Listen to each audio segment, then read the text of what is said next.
In today's episode, we continue with our questions from the B2B Influencer Marketing Summit that was recently held by SAP and Onalytica. Today's question is, in the context of B2B influencer marketing, do you like short-term or more long-term partnerships?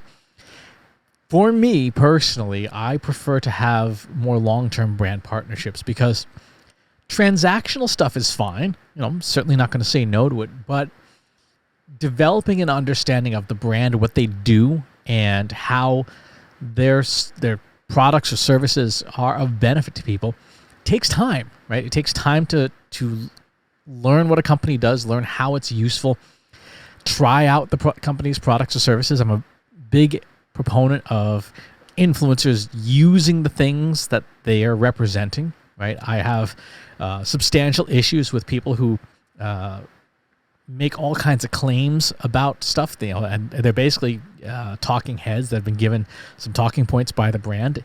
And if you ask them, they don't actually know anything about the product or service. They just write sort of very generic coverage of it.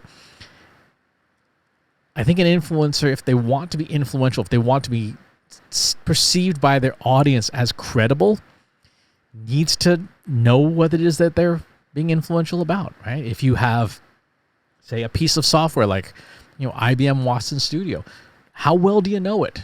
How well can you use it? How well can you tell somebody else about it in ways that are authentic, that are ways that are a first-person perspective? Can you tell people what the weaknesses are? Can you tell people what it's not good at? Those are really important talking points that a brand isn't going to tell you, right? A brand's going to say, oh yeah, this piece of software here, people who work in finance definitely shouldn't use it because behind the scenes it's kind of a disaster with compliance, right? A brand's probably not going to hand that information out to an influencer.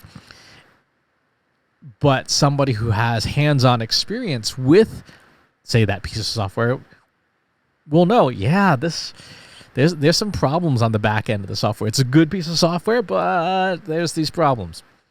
And so that's only stuff that you can get through long-term partnerships.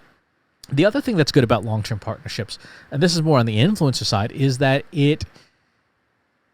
once you've established trust, once you've established a relationship with the brand, it gets easier to do subsequent projects, right? It gets easier to come up with new ideas. It gets easier to build on the work that you've already done and bring more benefit to the relationship.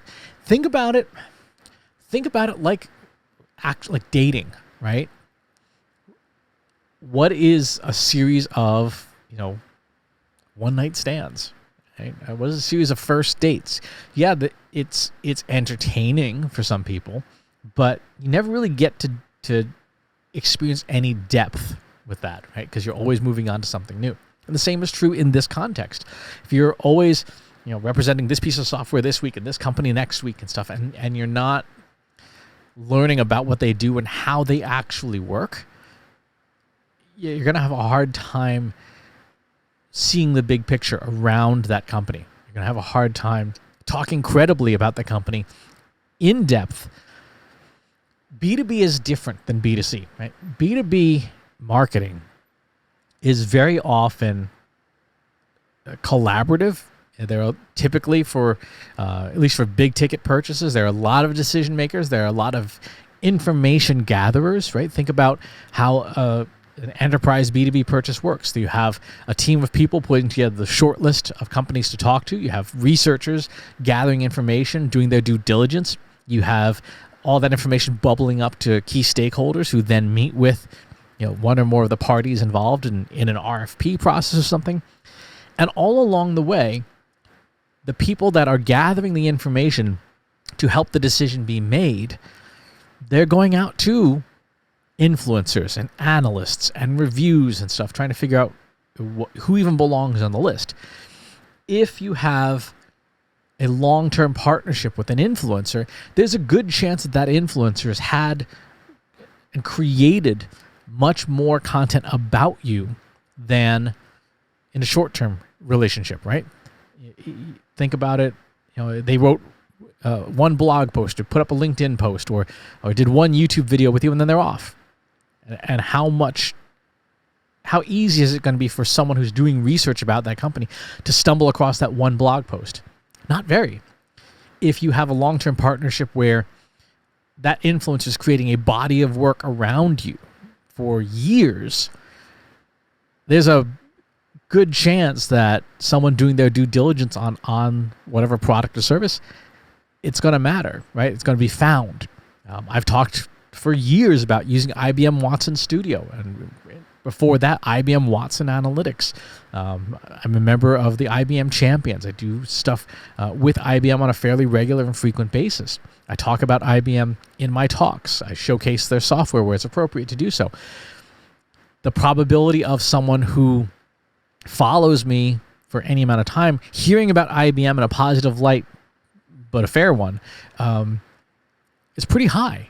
And so the next time somebody who's doing their research, if they happen to come across one of the many, many pieces of content I've created about IBM, they'll go, oh, okay, this person recommends them. This person seems to have some hands-on experience with them. Let's include that input into the RFP process, questions to ask the different companies.